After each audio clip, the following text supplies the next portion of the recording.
სანამ ამ ვიდეოს ნახავ, იცოდე არსებობს ცოდნა, რომელიც მშვიდ ძილს სამუდამოდ წაგართმევს. სად არის უფლის მიერ ადამისა და ევასთვის შექმნილი ზებუნებრივი სამოსი დღესდღეობით და რა კავშირი აქვს ამ ყველაფერს კოლხეთთან? ედემის ბაღიდან წამოღებული თავად შემოქმედის მიერ ადამისა და ევასთვის დამზადებული ტყავის სამოსი, რომელიც მფლობელს ყველა დედამიწისეულ არსებაზე ბატონობის ძალას ანიჭებდა და დაბერების პროცესს აჩერებდა, ქამიტებმა დაისაკუთრეს. ბაბილონის გოდოლის დანგრევის შემდეგ ნიმროდის მიერ მიტაცებული ეს რელიქვია მისი ბიძის მიზრაიმის ეგვიპტის ფუძემდებლის შთამომავლებმა ნილოსის პირას აიღეს. თითქმის 800 წლის განმავლობაში ეს სამოსი ეგვიპტის ოქროს ხანის საიდუმლო საყრდენი იყო, რისი წყალობითაც ნეფილიმური პირამიდები შენდებოდა. გავიდა დრო და ეგვიპტის ძლევამოსილმა იმპერიამ დაიწყო სამეფოების შთანთქმა. ამჯერად პელაზგების უძველესი ქართველური ტომის დროც დადგა.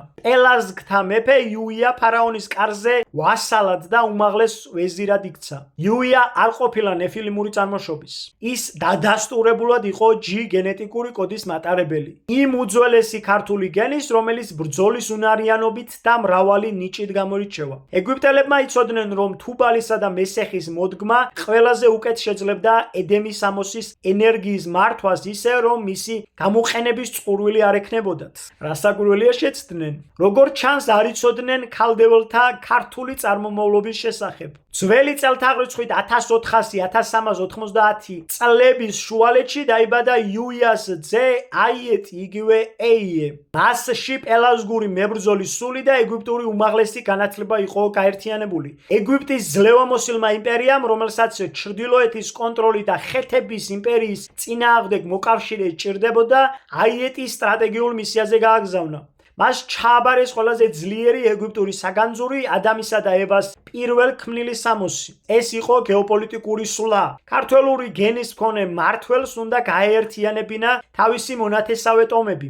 აიეტი კოლხეთში ეგვიპტური ელიტური არმიის თანხლებით მივიდა, თუმცა მისი ნამდვილი ძალა არა ჯარში, არამედ იმ სამოსში იყო, რომელიც ეცვა. ედემის სამოსის ძალით, რომელიც მზის შუქზე ოქროსფრად ბზინავდა, აიეტმა მყისიერად მოიპოვა მეფის სტატუსი.